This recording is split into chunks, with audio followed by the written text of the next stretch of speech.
तुमच्याशी संवाद साधला त्याच्याबद्दल। पुन्हा एकदा मंदार गोंजारींकडे जाऊया। मंदार तिकडे उपस्थित आहे आता। मंदार, जसं तू सांगत होतास आता की पोलिसांनी आता प्रयत्न सुरू केलेत की त्या आई वडिलांना बाजूला करून त्यांना हटवून एक प्रकारे ट्रॅफिक सुरू करण्याच्या दृष्टीने आता नेमकं काय घडतंय, कारण आंदोलक ठाम दिसतायत तिकडे? आपण पाहतो आहोत दृश्यांच्या माध्यमातूनच आपण प्रेक्षकांना इथली परिस्थिती दाखवूयात। पोलिसांनी एका अर्थाने बळाचा वापर या ठिकाणी सुरू केला आहे। पोलीस जो जमाव आहे तो जमाव विभागण्याचा प्रयत्न करतायत। या जमावामध्ये दोन भाग पाडण्याचा प्रयत्न करतायत, लोकांना एकापासून दुसऱ्याला दूर करण्याचा प्रयत्न करतायत जेणेकरून हा जमाव इथून हटवता यावा। आणि पोलिसांनी बळाचा वापर सुरू केलेला आहे। या जमावाला इथून हटवण्यासाठी पोलीस बळाचा वापर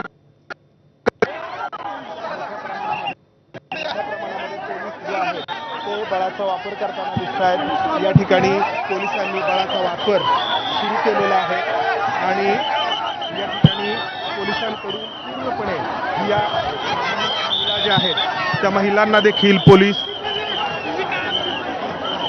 करतायत। जमाव या ठिकाणी मोठ्या प्रमाणात आहे आणि हा जमाव होऊ शकतो। जमाव या प्रमाणात आक्रमक होऊ शकतो। या सगळ्या परिस्थितीमध्ये पोलीस जे आहेत ते बळाचा वापर करतायत। या सगळ्या जमावाला हटवण्यासाठी लाठीचार्ज देखील या ठिकाणी येतोय। या महिला ज्या आहेत त्या महिला आपण बघतो आहोत की ज्या महिला इथून उठण्यास नकार देत आहेत त्यांना पोलीस अशा पद्धतीनं दूर करतायत। पोलिसांकडून या ठिकाणी इथं जी वाहनं आंदोलकांकडून आणण्यात आली होती ती वाहनं देखील दूर केली जात आहेत। त्याचबरोबर या मुलीचे जे आई वडील आहेत ते आई वडील देखील या ठिकाणावरून हटवण्यात आलेले आहेत, त्यांना देखील बाजूला करण्यात आलेलं आहे। त्याचबरोबर या आंदोलनामध्ये जे कोणी त्यांच्या सोबतीला आले होते त्यांना देखील हटवण्यात आलंय आणि हा इथला जो वाहतूक कोंडी आहे ती दूर करण्याचा प्रयत्न होतो आहे। या दुर्दैवी मुलीची ही आई आहे। या आईला या ठिकाणी आपण पाहतो आहोत नेलं जात आहे। या आईला नेलं जात आहे आणि लोकांना एकापासून दुसऱ्याला दूर करण्याचा प्रयत्न होतो आणि यामुळं इथं ही परिस्थिती संवेदनशील बनलेली आहे।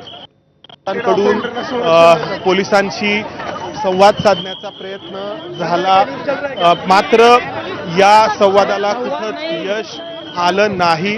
आपण जर पाहिलं तर या मुलीच्या आईला या गाडीमध्ये बसवण्यात आलंय आणि या गाडीतून या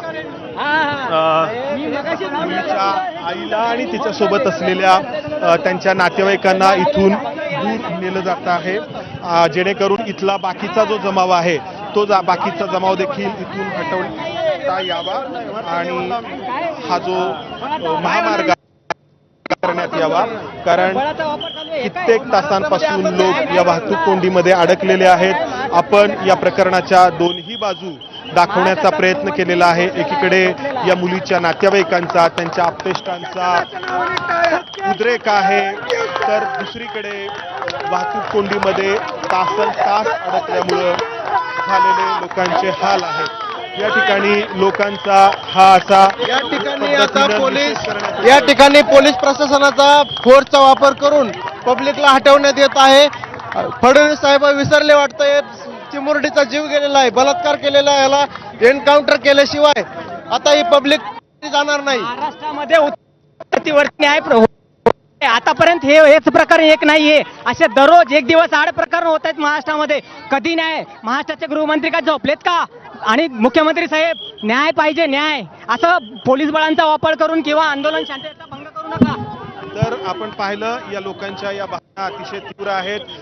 आईवडिलांना दूर करण्यात आलंय आणि इतर जे आंदोलक आहेत त्यांनाही आता एक एक करून इथून हटवण्याचा प्रयत्न पोलिसांकडून होतो आहे। एका अर्थाने पोलिसांनी बळाचा वापर करून हे आंदोलन या ठिकाणी मोडून काढलेलं आहे आणि हा महामार्ग पुन्हा एकदा वाहतुकीसाठी खुला करण्याचा प्रयत्न